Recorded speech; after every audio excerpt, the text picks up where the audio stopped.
Hadis dikatakan innallaha yanzuru ila qulubikum. Sesungguhnya Allah memandang ke dalam kolbu kamu.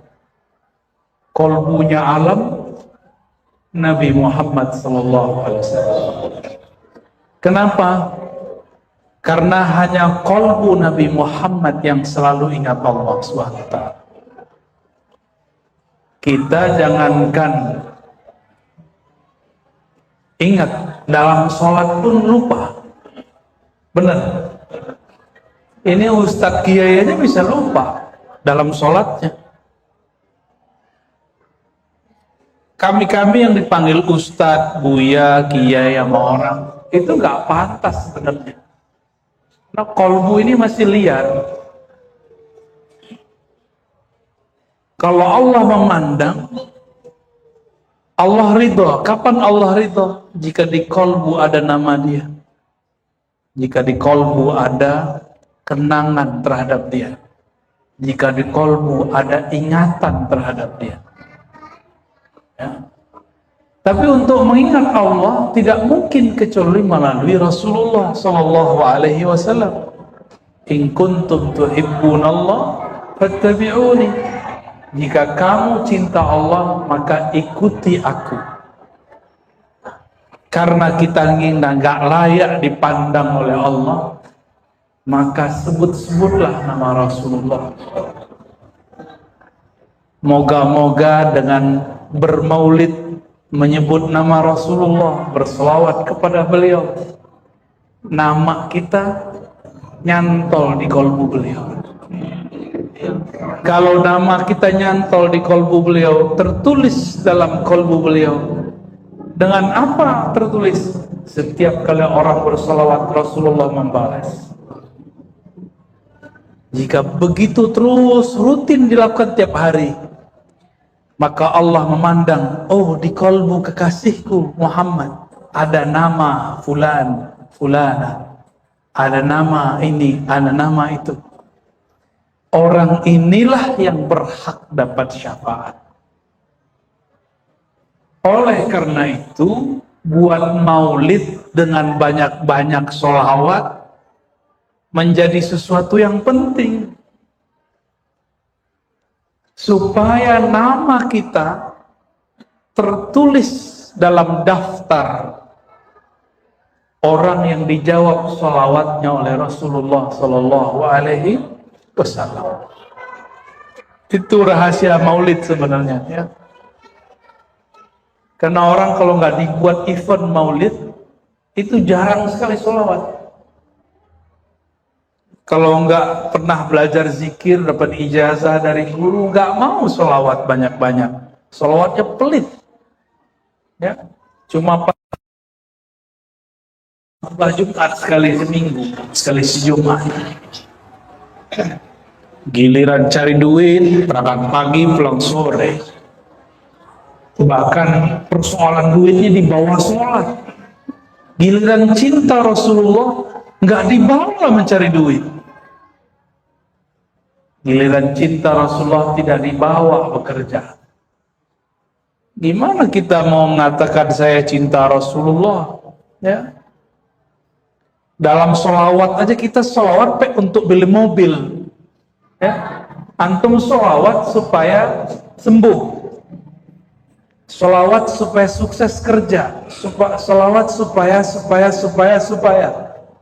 Jadi kita ini nggak pantas dijawab oleh Rasulullah karena sholawatnya tidak tulus.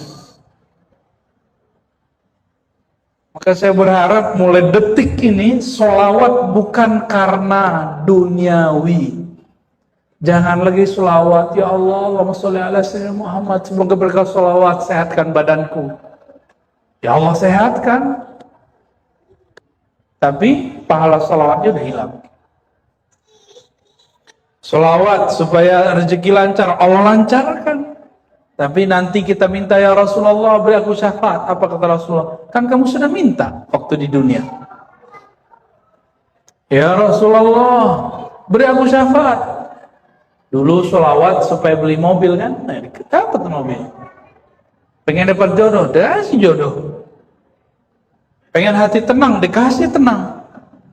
Jangan lagi sholawat yang begitu. Itu sholawat matre namanya. Tahu sholawat matre? Kalau cowok matre, cewek matre tahu ya? Dia deketin seseorang karena fulus. Banyak juga orang deketin Rasulullah karena urusan fulus. Torekot fulusiah. Ya, udahlah ya. Udah nggak laku begitu tuh sama Rasulullah SAW. Jadi kalau kita sholawat, betul-betul karena Rasulullah berhak disolawati. Gitu. Mau nggak nih bapak-bapak ini dicintai istri karena nafkahnya? Mau nggak? Dicintai pasangan karena dibeliin rumah, dibeliin mobil, dibeliin motor? Mau nggak? Jaratun nukut itu untuk orang awam, untuk para pecinta nggak usah lagi.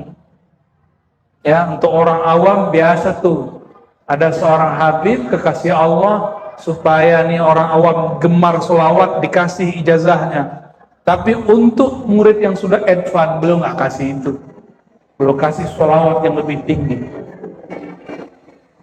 Itu biar kayak anak kecil. Kita ini kan kalau nggak ngerti ilmu, nggak ngerti tujuan sholawat, itu kayak anak kecil. Anak kecil nggak mau ngaji kalau nggak dikasih jajan. Ya benar. Nggak mau puasa kalau nggak dikasih hadiah di akhir puasa. Kita kasih tahu ke anak-anak, Dek, kalau kamu puasa 30 hari, ntar Bapak beliin sepeda. Akhirnya dia puasa karena pengen beli sepeda. Itu kejadian di anak saya. Ya. Dia ketiduran sekali, nggak bangun, saya juga ketiduran, nggak sahur, nangis. Takut nggak dibeliin sepeda, bukan karena puasanya. Kok bisa terjadi begitu? Karena anak kecil nggak tahu hakikat puasa dia. Sama, udah segede gini belum ngerti juga hakikat sholawat.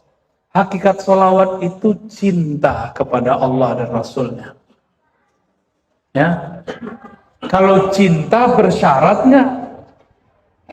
Hah? Mau nggak ibu-ibu dicintai oleh bapak-bapak ini karena warisan banyak, mau nggak? Kontrakan pintunya banyak, mau nggak? Dicintai karena mirip si dia, mau nggak? Nggak mau kan? Ya kira-kira begitulah. Rasulullah nggak rela. Tapi karena orang minta dengan nama Allah, dia kasih juga. Rasulullah itu habis dipakein jubah sama orang. Lagi seneng tuh, tiba-tiba ada orang datang. Dia punya firasat, umurnya pendek. Biar kamu selamat dari mungkar nakir, kamu harus punya bau-bau Rasulullah. Firasat dia. Maka dia maju ke depan, dia katakan, wahai Rasulullah, dengan nama Allah, tolong berikan bajumu. Baju baru dipakai. Itu yang ngasih gedek nggak tuh? Yang ngasih depan dia. Sahabat ini tahu Rasulullah tidak pernah menolak orang yang meminta. Ibu bapak kalau minta baju saya nggak kasih, kan saya bukan Rasulullah. Ada yang minta gamis saya dulu, tahu-tahu modus. Gamis kita kasih, tahu-tahu minta lagi. Ujung-ujung fulus. Kalau mahabbah bener, minta aja. Maka semenjak saat itu, saya ngasih karena memang saya pengen ngasih. Kadang saya bawa rida, kasih pertanyaan, dia bisa jawab, saya kasih. Ya, nggak mau ketipu lagi kita. Ya, kita kan bukan Rasul, jadi nggak masalah. Kalau saya Rasul baru ada orang minta kasih semua. Tiba-tiba Rasulullah mengatakan, baik, diam. Ditenangin sahabat Rasulullah yang pengen marah kepada orang yang minta. Termasuk yang ngasih tadi. Kan setelah dia ngasih, bukan hak dia lagi. Ya, bukan ada lagi. Maka Nabi bilang, ya sudah, tunggu aku sebentar. Itu Nabi diam sejenak. Sebenarnya beliau sedang mendoakan jubahnya. Maka beliau ingin menghargai orang yang ngasih, beliau pakai sebentar. Biar sampai hajat orang yang memberi. Lengketlah bau keringat beliau di baju, di jubah. Baru dikasih. Tiba-tiba orang tuh disidang. Setelah Nabi pulang itu orang disidang. Kamu ini kurang ajar ya. Rasulullah baru seneng pakai jubah, kok udah berani minta? Apa kata dia? Matanya berlinang-linang. Aku meminta karena aku merasa umurku tidak panjang. Dan aku ingin dikafani dengan baju yang dipakai oleh Rasulullah SAW. Itu cara orang cinta tuh begitu, aneh-aneh. Kalau saya nggak kuat ya. Dan Rasulullah ikutin mainnya orang itu. Karena Rasulullah sumber semua cinta, maka beliau bisa menerima cinta orang begitu. Kalau saya nggak kuat sih Pak. Ya, nggak kuat kita.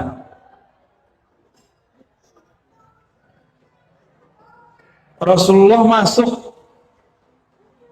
ke Batha, itu tangannya diperebutkan. Kalau saya nggak kuat, lelah saya langsung capek langsung. Karena itu kan ngambil berkah. Saya kan bukan sahibul barakah. Kalau Rasulullah sumbernya berkah. Tangannya ada yang kedapatan tangan Nabi, jari Nabi, nggak kedapatan punggung Nabi. Disentuh aja mereka.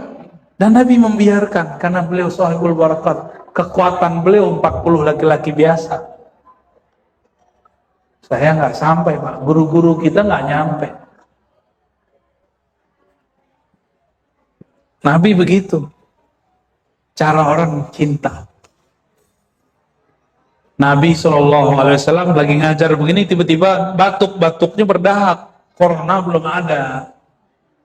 Nabi meludah. Itu ludahnya diambil.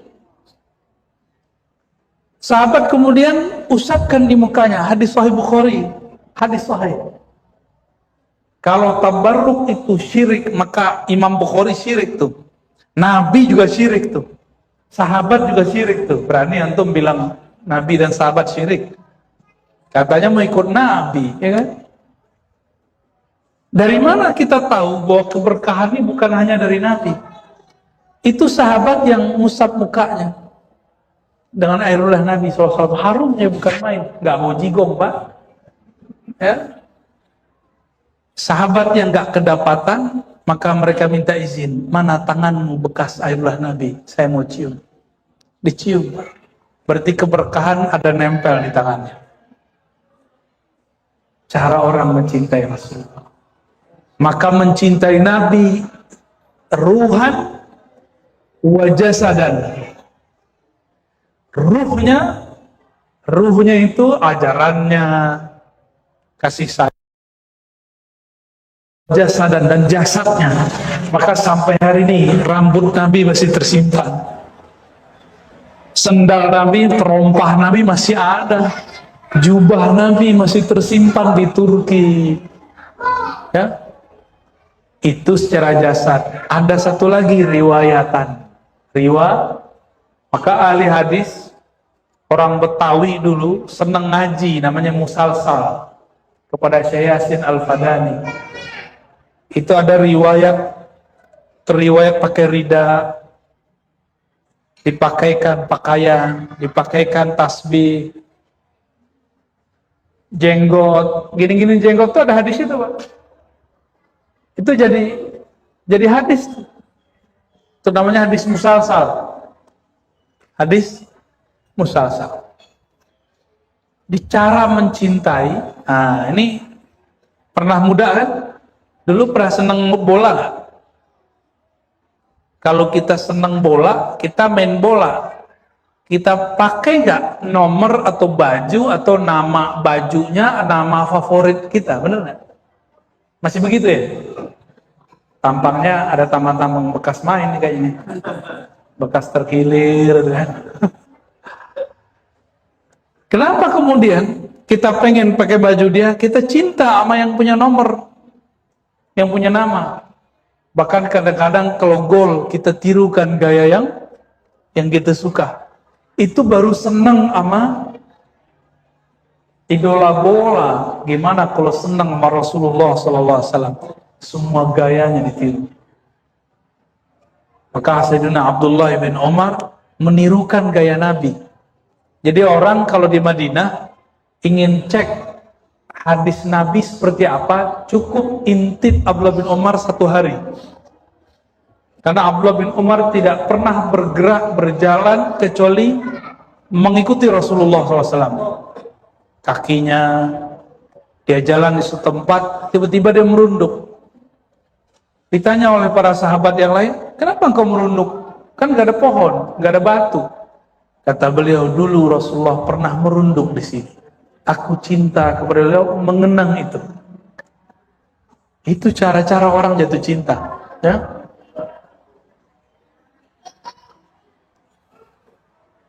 Uwais Al-Qarni ketemu Rasulullah nggak? Nggak ya? Secara fisik. Ruhaninya ketemu. Uwais Al-Qarni hendak bertemu Rasulullah di musim haji. Musim haji nih. Mau ketemu Rasulullah Sallallahu Alaihi Wasallam. Tiba-tiba ibunya ngomong, wahai Uwais, kalau engkau berangkat haji, siapa yang merawatku? Marhaban Habib, fadhal.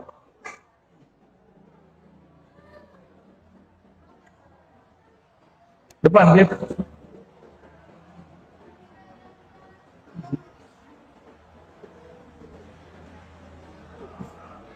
Depan, Habib.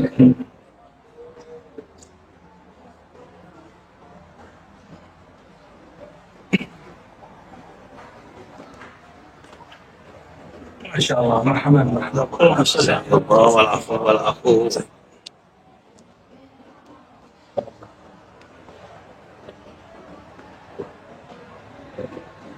Aman. Baik. Jadi Uwais Al-Qarni ketika hendak bertemu Rasulullah, jadi yang dia ingat itu sebenarnya bukan hajinya, tapi hendak bertemu Rasulullah di musim haji. Ibunya mengatakan, wahai Uwais, jika engkau berangkat, aku dengan siapa? Uwais pernah dengar murid Nabi datang ke kampung Uwais mengajarkan mengenai bab fikih jihad. Apa itu? Rasulullah pernah ditanya mengenai seseorang yang minta izin berjihad. Apa kata Rasulullah? Kamu masih punya orang tua? Dijawab oleh orang ini, "Na'am ya Rasulullah." Betul wahai Rasulullah. Nabi kemudian mengatakan, "Fa fihima fajahid." Maka berjuanglah, berjihadlah merawat keduanya. Mendengar hadis itu, Uwais langsung balik putar arah. Kendaraan dia, tabungan dia, semuanya dia serahkan ke temannya yang nangis. Ketika Uwais hendak berangkat, dia tidak punya kecukupan uang, nggak punya kendaraan. Itu orang nangis. Tiba-tiba Uwais datang bawa kendaraannya, dia ambil yang cukup untuk dia di rumah, sisanya diberikan kepada sahabatnya yang nangis nggak bisa berangkat. Sahabatku, engkau ingin haji kan? Uwais, engkau kan sudah berangkat, kenapa balik? Kata Uwais, aku masih punya ibunda. Jika aku berangkat, siapa yang merawat keduanya? Aku sedang berjuang, berjihad, merawat keduanya. Ini kendaraanku, ini bekalku, ini dinar dirham. Bawalah, berangkat sekarang juga. Itu kalau digituin orang nangis gak Pak? Sujud syukur pasti. Di kampung saya dulu ada namanya ahli falak, Abuya Arius Syekhi, seingat saya. Benar ya? Arius Syekhi. Beliau sudah lama terbaring di tempat tidur, rindu pergi haji. Nggak jadi-jadi. Dijanjiin Orang gak berangkat-berangkat. Biasa ujian para ustadz kan kalau janjiin orang muhsinin, orang baik, tahu-tahu nggak jadi. Betul nggak Ustaz? Ya, janjiin beli rumah, beli mobil, gak jadi. Antum ya jangan salah sangka sama Allah. Itu kabar gembira sebenarnya. Bakal terjadi, tapi bukan lewat orang itu. Jadi nggak boleh kemudian suuzon sama Allah atau nyalahin orang itu. Ya, yang ngajar nih, yang ngajar agama nih, tidak boleh menggantungkan kolbu di hati murid, nggak boleh sama sekali. Akhirnya ganti menteri agama, dia dengar mana ulama yang paling banyak perannya. Waktu itu yang sepuh beliau, karena ilmu falaknya dipakai untuk kalender.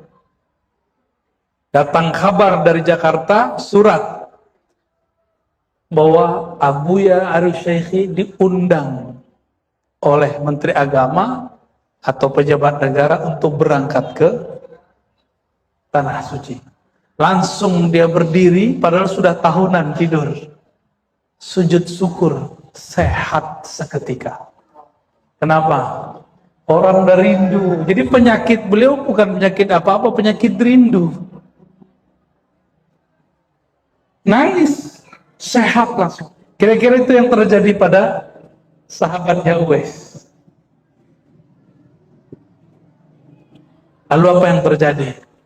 Sahabatnya Uwais, haji dan umroh, lagi tawaf ngeliat Uwais. Bingung gak tuh? Uwaisnya di rumah. Lagi di Padang Arafah, wukuf, Uwais ada lagi wukuf. Kan bingung dia. Orang sekampung melihat Uwais, bukan hanya dia. Semua yang berangkat melihat Uwais tawaf, lempar jamarat, ya, mabit di Mina, jamaah di Muzdalifah, semua lengkap, semua udah. Mereka bingung. Loh katanya Uwais nggak berangkat. Ketika pulang lah Uwais kok ada di rumah, duluan Uwais yang nyampe. Lah terus itu siapa? Ya?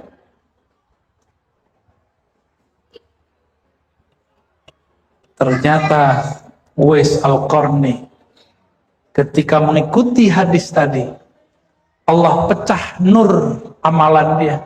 Dia kan rindu, dia merawat ibunya tapi pikirannya ke Mekah terus. Dia merawat ibunya tapi seakan-akan dia sedang tawaf.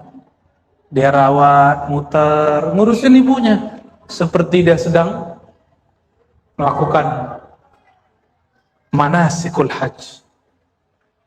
Maka nur dia itu Allah jadikan seperti dia. Rasulullah pun akhirnya mengenal dia karena Rasul melihat pancaran nurnya. Tapi nur itu dari siapa? Karena Uwais ikut Rasulullah Sallallahu Alaihi Wasallam. Berarti nurnya dari siapa tuh?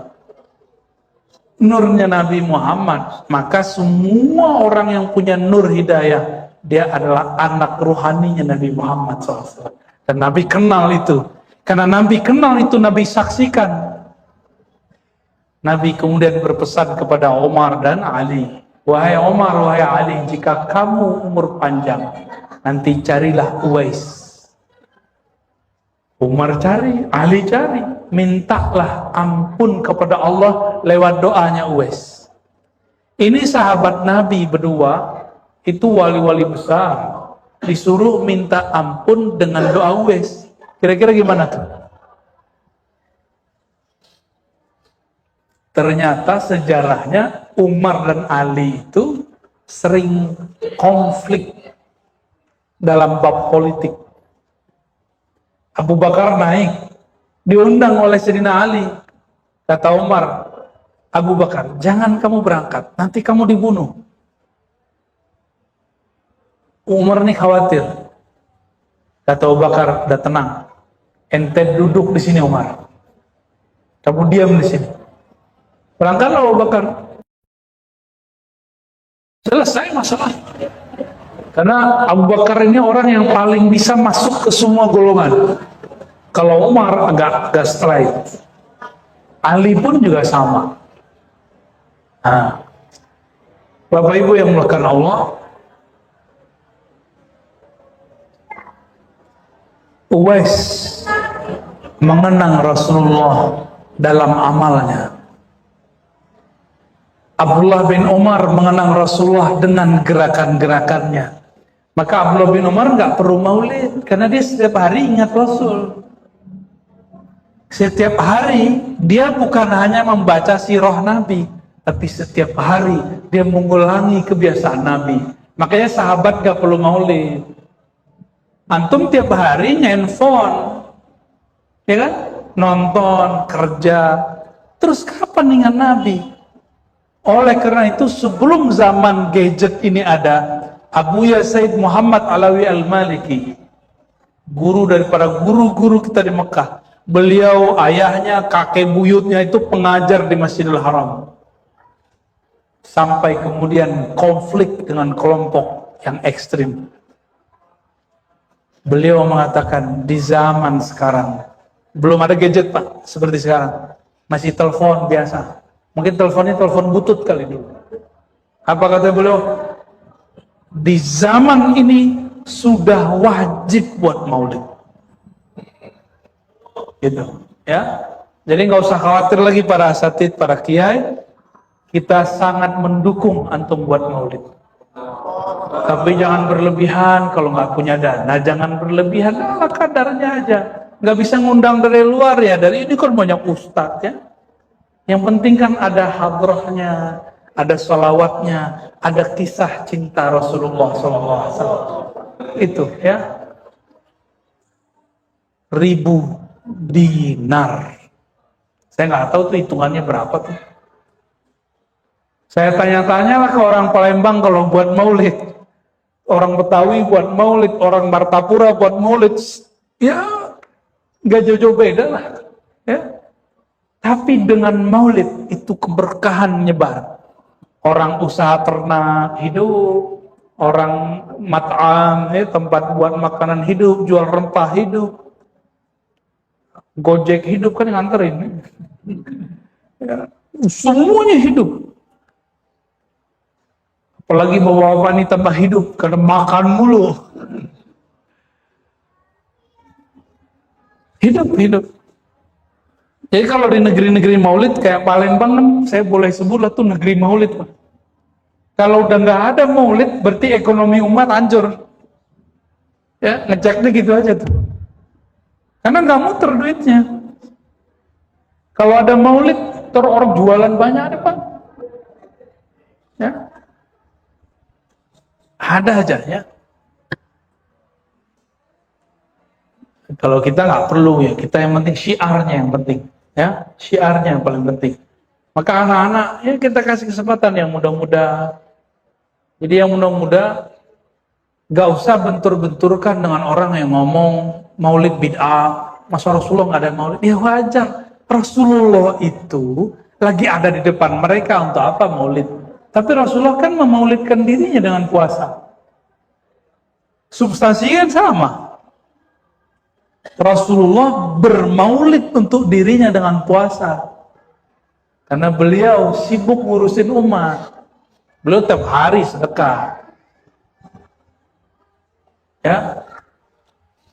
Abu Bakar itu kalau ingat Nabi pingsan, Pak. Gimana? Antum ingat Nabi? Meleleh pun tidak, bergetar pun jarang. Gimana mau cinta sama Rasul? Maka kisah Rasul wajib diceritakan ulang supaya kerinduan itu muncul. Abu Bakar tuh gak berani natap Rasulullah, gak berani dia natap Rasulullah. Yang berani natap Rasulullah kan namanya Ummu Ma'bad ya. Ummu Ma'bad itu lagi musim hijrah, Nabi terakhir hijrah. Ingat saya namanya Ummu Ma'bad. Nabi SAW kehabisan minum.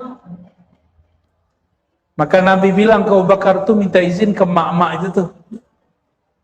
Dia punya ternak, ada satu yang kurus, udah gak ada susunya. Minta izin buat kita tuh ambil susunya. Kata si Ummu Ma'bad. Dia ambil, dipijit-pijit sama Rasulullah, dia lus-lus tuh. Tiba-tiba keluar susu. Nggak masuk di logika orang manapun, di rasio orang manapun, nggak masuk akal. Kok bisa keluar, Pak? Itu dari mana keluarnya? Dari jari Nabi apa dari susu kambing? Zohirnya kelihatan dari susu kambing itu, tapi sebenarnya keluarnya dari jari beliau. Sallallahu alaihi wasallam. Karena Nabi itu 4 jarinya itu jalur-jalur surga semua. Kan tangan Nabi ini chip masuk surga. Biar gampang paham, kalau kantor-kantor tertentu nggak bisa kita masuk kecuali kita finger, kan? Itu tangan Nabi adalah fingerprint untuk masuk surga. Makanya beliau mengatakan, di tanganku mafatihul jannah, di tanganku semua kunci-kunci surga. Saya nggak paham sampai zaman fingerprint. Jadi pintu surga itu ada 8. Kalau Nabi nggak begini, tangannya nggak kebuka. Maka disebutlah beliau Al-Fatih. Disitulah sejarahnya kenapa ada salawat Al-Fatih. Apa kata beliau? Hatta Nabi Ibrahim butuh syafaatku. Nabi Ibrahim nggak dapat masuk surga kalau Nabi nggak bukain. Nabi Nuh nggak dibukain, Nabi Adam nggak dibukain, kalau Nabi nggak bukain. Makanya tangan beliau ini betul-betul dicium oleh para sahabat, diperebutkan oleh para sahabat, sallallahu alaihi wasallam. Karena kalau kecium nempel di wajah sahabat, itu kan surga bisa cium. Wah, itu bekas-bekas sidik jari Nabi itu. Tinggal masuk aja dia tuh.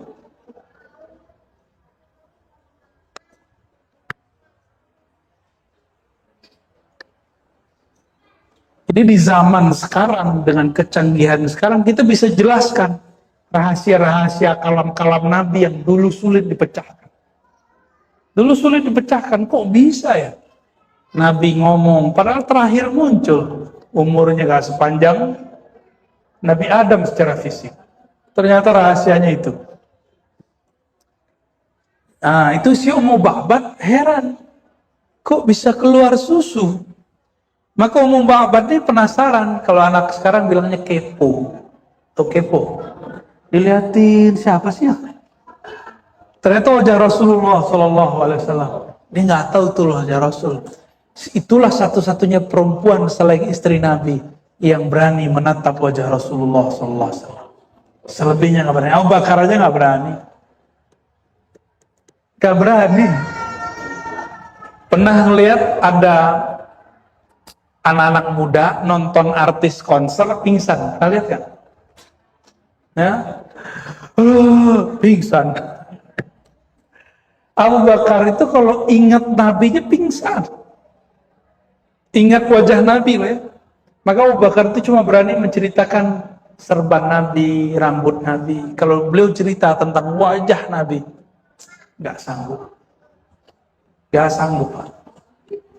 Mubabat kemudian cerita. Yang berani cerita satu lagi cucunya Hasan Hussein. Itu berani cerita. Karena Sayyidina Al-Hasan, Sayyidina Al-Hussein lagi sholat Nabi dia naik-naik ya. Nabi lagi khutbah dia naik ke mimbar.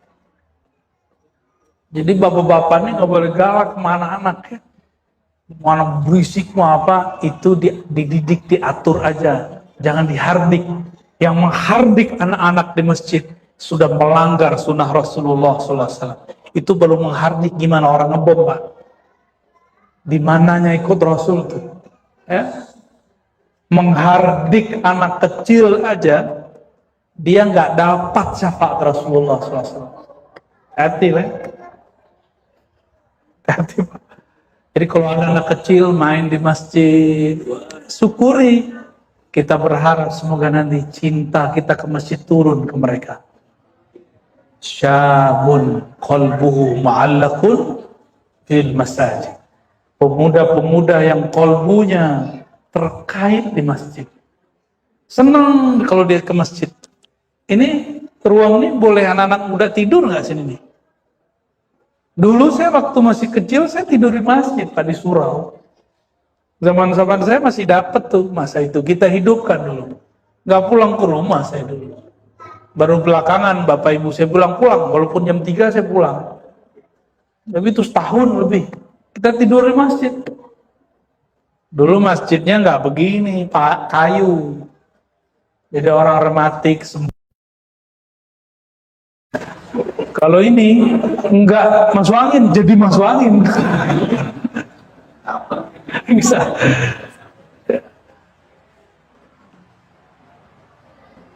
Rasulullah Shallallahu Alaihi Wasallam tidak perlu buat maulid, ya. Yang perlu buat maulid kita. Bisa kepencet, ya. Sahabat Nabi perlu buat maulid? Enggak juga, ya. Oh, udah habis. Ini alamat nyuruh berhenti. Dikit lagi yang ya.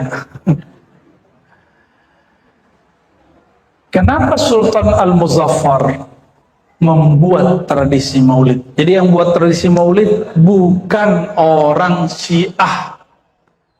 Yang kita pertahankan ini adalah amalnya Sultan Al-Adil yang bernama Al-Muzaffar. Siapa yang mengatakannya? Ulama ahli sejarah. Kemudian direkap dengan baik oleh Al-Imam Al-Hafiz Al-Mu'arrikh Al-Muhaddis As-Suyuti. Dan ini ditulis kemudian dalam satu kitab kumpulan risalah-risalah judulnya Al-Hawi. Al-Hawi. Ada di situ sudah. Sultan Al-Muzaffar, seorang Ahlus-Sunnah, pengikut Syekh Abdul Qadir Jilani, berakidah Asy'ariyah, bermazhab dua, Hanafiyah dan Syafi'iyah. Jadi yang kita buat sekarang ini tradisi yang hidup di zaman Syekh Abdul Qadir Jilani, maka kita hidupkan sekarang. Dan kita beruntung di negeri ini, kalau boleh saya sebut, negeri yang paling lama merayakan maulid itu Indonesia. Kalau di Timur Tengah, di Mesir misalnya, gedenya cuma 12 hari pertama. Habis itu puncaknya hari ke-12 pawai sebelum pandemi. Dan tahu di Yaman gimana, masih kayaknya, masih gede itu. Nah, tradisi itu kan dibawa oleh para habaib ke Palembang, ke Betawi, ke Banjar, ke Lombok, ke Sulawesi, ke Ambon, kemana-mana tuh. Banyak ya, sini juga ya. Antum yang bawa, Bib. Alif bid'ah antum, Bib. Jadi kita beruntung dapat agenda seperti ini. Maka nanti kalau mengundang maulid, cari ustadz yang bisa cerita. Jangan langsung hikmah maulid. Lah ceritanya kan ada. Cerita kisah dulu baru buat hikmah. Ya. Maka para ustadz harus sering baca-baca sirah Nabi. Harus suka baca cerita. Supaya nanti dia bisa menceritakan ulang bagaimana Rasulullah Shallallahu Alaihi Wasallam. Dengan begitu umat itu terhibur kembali. Jadi ternyata kisah-kisah itu turihul qulub, dapat merehatkan kolbu. Bener nggak? Ini kan capek nih hari ini nih, besok mau kerja. Tapi kenapa kita bisa tahan? Karena kita diceritakan kisah kekasih kita Rasulullah Sallallahu Alaihi Wasallam. Yang terakhir yang mau saya sampaikan, Rasulullah Sallallahu Alaihi Wasallam mengatakan, "Aulakum bi yaumil qiyamah." Orang yang paling utama, yang paling aku pentingkan yaumil qiyamah, hari kiamat, aktsarukum salatan alaiya. Yang paling banyak membangun komunikasi denganku. Saya menyebutnya membangun komunikasi. Bahasa agamanya sholawat. Ya, sholawat. Jadi orang yang sering nyapa Nabi waktu hidupnya, maka Rasulullah SAW akan mementingkan, mengutamakan dia. Nah, dan saya berharap Bapak Ibu tidak kurang setiap hari salawatnya 100 pagi, 100 sore, ya. Kalau bisa 313, cukup sallallahu ala Muhammad sallallahu alaihi wasallam, itu cukup. Pendek nggak tuh? Pas lagi ibu-ibu lagi kalau kerja di rumah kah, kerja di luar, bapak-bapak lagi nyetir, lagi pakai motor, dari berangkat sampai kantor itu udah dapat 1000 itu Pak. Syukur-syukur kemudian dipakaikan jadi wirid. Duduk di atas sajadah, kemudian kita baca, oh itu lebih cakep lagi. Ya, maka saya semua yang hadir mulai malam ini jangan tinggalkan selawat minimal 100 pagi, 100 sore, atau setiap hari, setiap malam 313. Mau ngamalin? Maka ajaztukum, saya ijazahkan semua yang hadir untuk bersolawat sallallahu ala Muhammad sallallahu alaihi wasallam 313 atau 100 pagi, 100 sore. Semoga nama kita ada di qalbu Rasulullah sallallahu alaihi wasallam, sehingga nanti kita berhak dapat syafaatnya. Amin ya rabbal alamin.